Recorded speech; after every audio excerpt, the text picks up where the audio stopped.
Today I'm going to be talking about the web for all, the power of progressive web applications. Thank you so much for all the sponsors, OneSignal, Ability, OneCall, Forcura, Infotech. Who works here? Anyone works here? Well, I don't know how to pronounce that, but thank you so much. Beeline and Feature 23. So if you belong to those companies, thank you so much, guys. So I'm that guy. I'm a senior developer advocate. They call me Pato. That's my nickname. I've been called like that since I was a little kid. Hey, that's me. I'm a Google developer expert on web technologies, Auth0 ambassador, Postman Supernova, Twilio champion, AWS community builder, Google Woman Tech Maker. I belong to the media developer expert at Cloudinary. That's my boy, Chris, back in the back. And I'm a OneSignal messenger. If you want to follow me on Twitter, that's my handle right there. You can ask me any questions on Twitter. That's fine. What's up, my man? You good? We're just gonna wait for a boy. Just take a seat, feel comfy, no problem. So Pato, it actually means dog. So that's my nickname. I'm Mexican, and my mom thought it was a great idea for me to get bullied my entire life. so yeah. So what is a PWA? Anyone knows? Anyone has worked with PWAs? Chris, what up? What is it? It is a progressive web app. You think he's right or wrong? Right? Okay, we'll see. So PWA stands for Progressive Web Applications. PWAs are applications that can be installed in your device like a native app. In my personal point of view, they are web applications with superpowers, and we're going to be talking about them. So who uses PWAs? Tinder. Every time that you swipe right, thanks to PWAs, Microsoft, Starbucks Coffee, Samsung, Google, and many other companies. So the interesting thing about PWAs is a lot of people think that they are not being used, right? A lot of the times they're running in the background without you even knowing. And if we go to this website called PWA Stats, you can see a lot of success studies from companies who are running PWAs. For example, Lyft, they're killing it thanks to the PWAs as well. For example, it says right here, users on other devices take 11% more rides in Lyft's PWAs than native users. So that's actually pretty cool. If you keep scrolling down, you're gonna find Starbucks, which is, I assume that everyone knows what that is, Trivago, Tinder, and West Elm, Pinterest, a lot of companies are using them. So don't think because your company is implementing a PWA that you're alone, because you're not. So if you ever see your ex on Tinder, now you know why, thanks to the PWAs. Hopefully, that's not me, by the way, but could be, who knows. So what are some of the powers of PWAs? Can anyone give me one?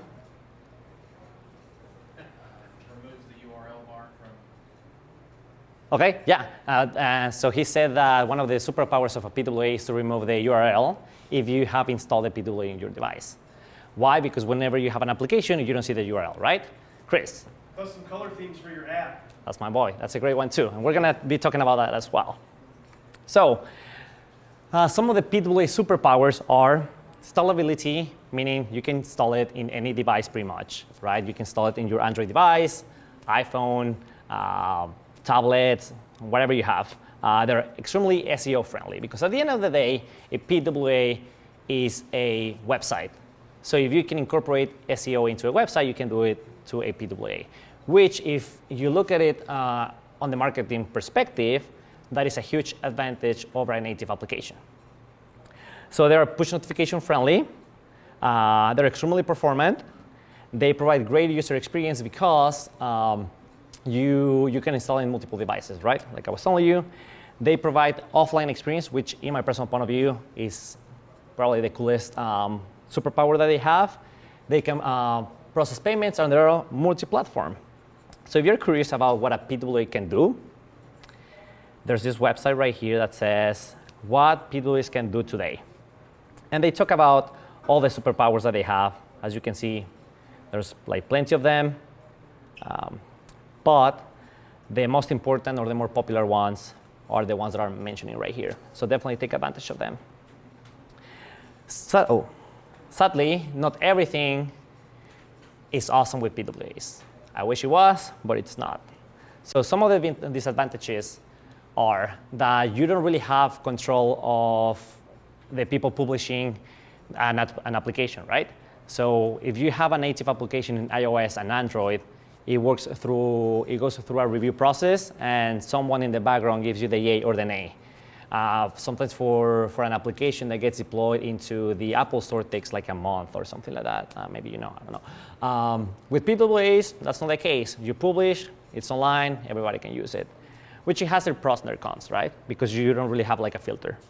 There's not such a review standard like I was telling you, and Apple needs to catch up with tech. And what do I mean with Apple? Well, Apple has made very clear that they don't like web applications, right?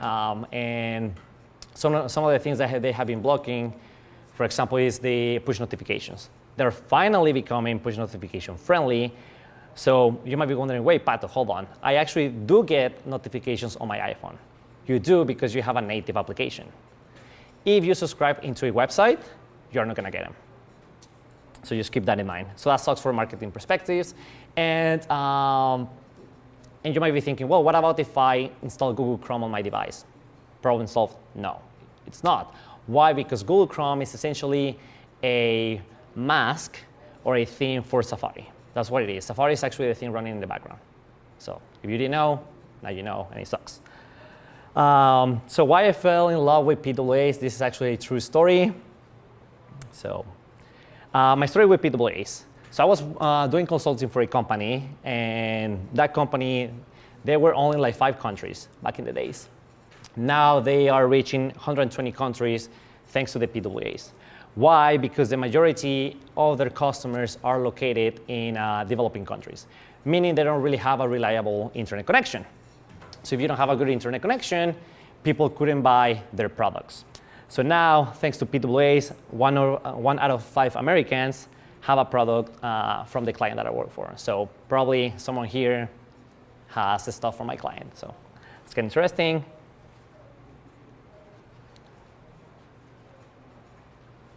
And the PWAs also helped reduce the number of server calls by 32%.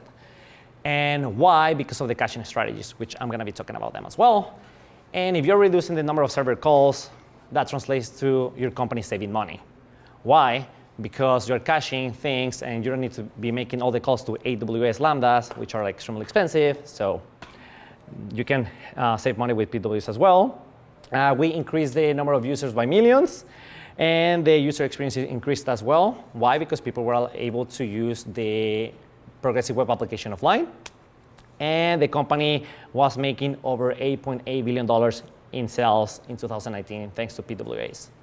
So that's actually like pretty insane. So that's why I fell in love with PWAs, and that's a cool story, bro. You probably didn't care, but that's my story. That's why I fell in love with them. Anyone has worked with PWAs before? Do you like them? Yeah, why? What do you like about PWAs?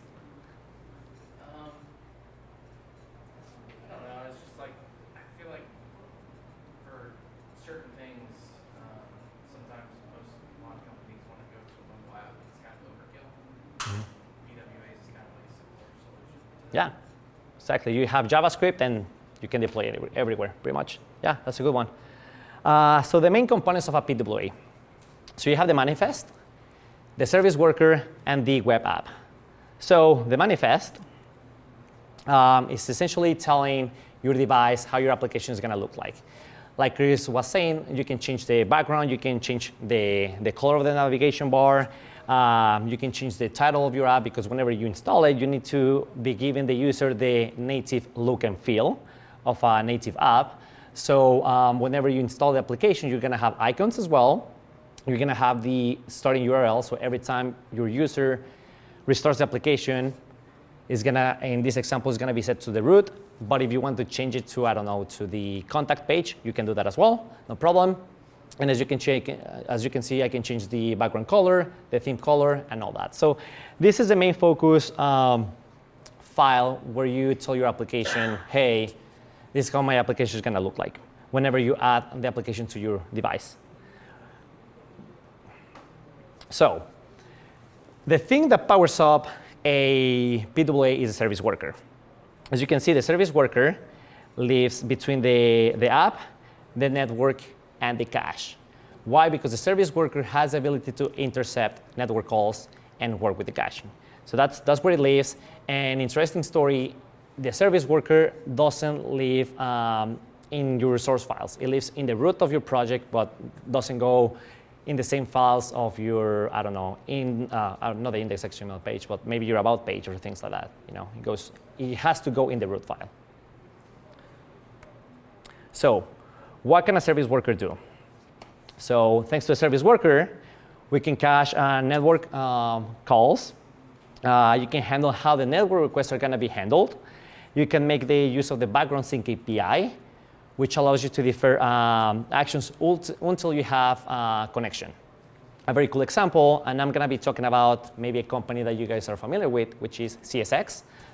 So CSX has string tracks, and they have some applications who are PWAs, and they use the background sync API because some of the workers, they're in the field, and they want to interact with the application the same way they interact with the application online. They want to interact with the database and all that. The thing is, if you don't have connection, well, you're not really able to do so. But thanks to the background sync API, they're going to do all the changes they want to do to their app. And whenever they reach connectivity, the background sync API is going to grab all those changes and send them to the server for you. It's actually really cool. Did you know that, Jeff? He works for CSX. Did you know that? Yeah? Okay, cool. So he knows that I'm not lying. So thanks to the service worker, you can send push notifications. And every time that you send a push notification, the service worker is taking a nap in the background. It receives the message from the server, wakes up, and displays the notification in your device for you.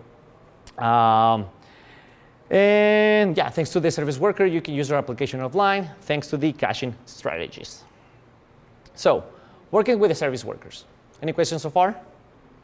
Okay, we're going to start getting into the more complex topics. So whenever you're working with a service worker, the first thing that you have to do is to register the service worker, right? And it's very good practice for you to listen to the window until it's fully loaded for you to install the service worker. In this case, the sw.js file means service worker, and is your service worker that lives in the root of your project. And as you can see, all I'm doing is registering in, and it's a promise, and then when it has been performed, then you register the service worker. The next step is to install the service worker. As you can see, do you see this word that says self? Well, it means itself, and in this case, the itself is the service worker. So this code is actually living in the service worker itself. This code right here is living in your index.js file or any other file where you want to trigger the registration of your service worker.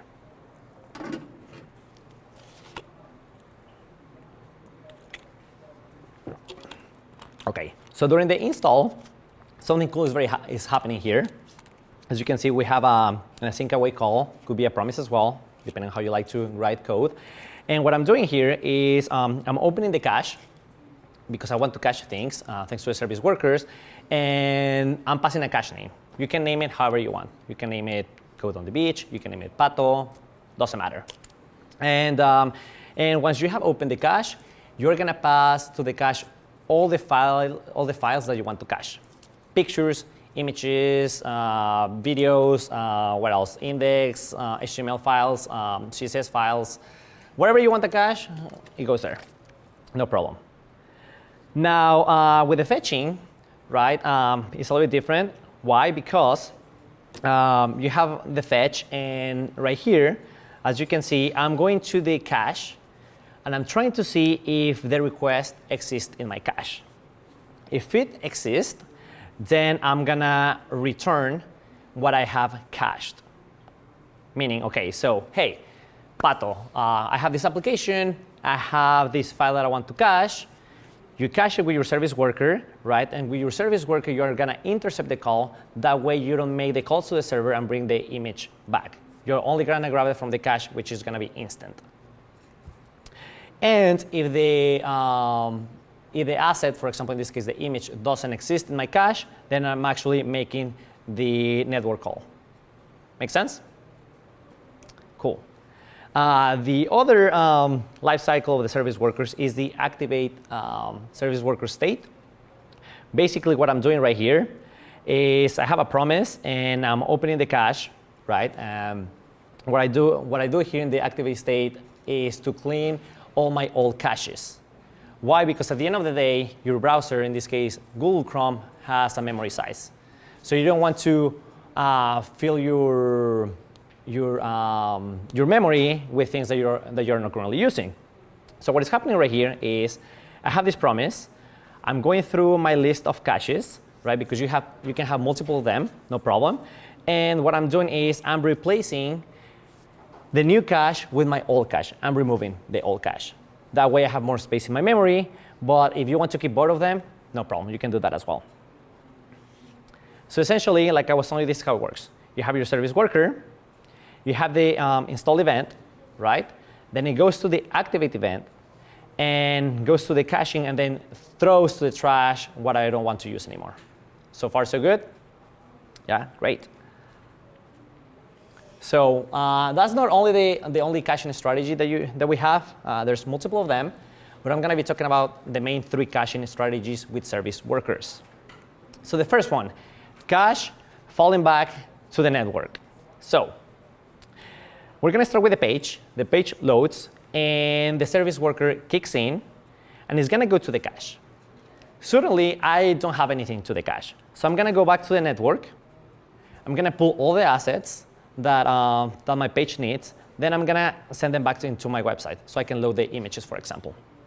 From there, if I ever load the page again, I'm going to go back and intercept the calls with the service worker, and I'm actually going to the cache this time, the second time. Make sense? Cool. Okay, hold on. Yeah, they look almost exactly the same, so I was making sure that I was clicking. Network falling back to the cache.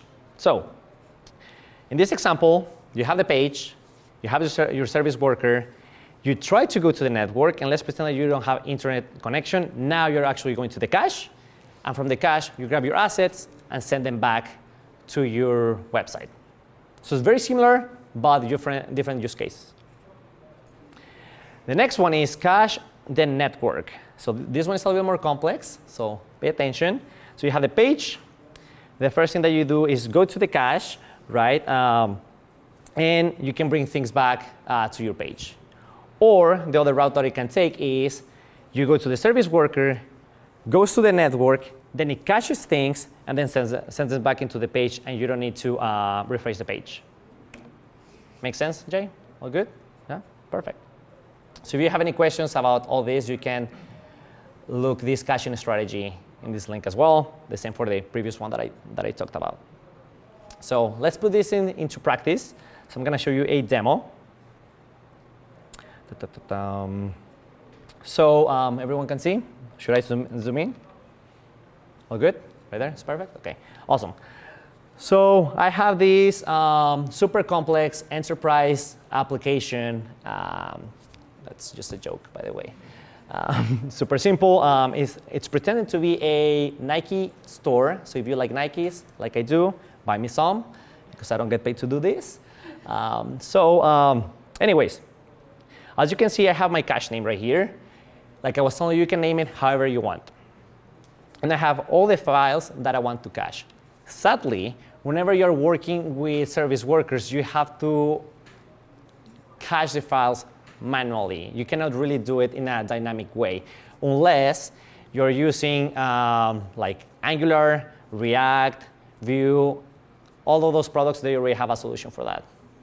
And if you want to use just like a regular website and you don't want to cache things like that, you can use a library called Workbox. I'm not going to be talking about it because it's extremely complex for me to talk about that right now, but you can use Workbox. It's a free library made by Google, and it will cache all the assets for you without you having to type them yourself. So it's very cool.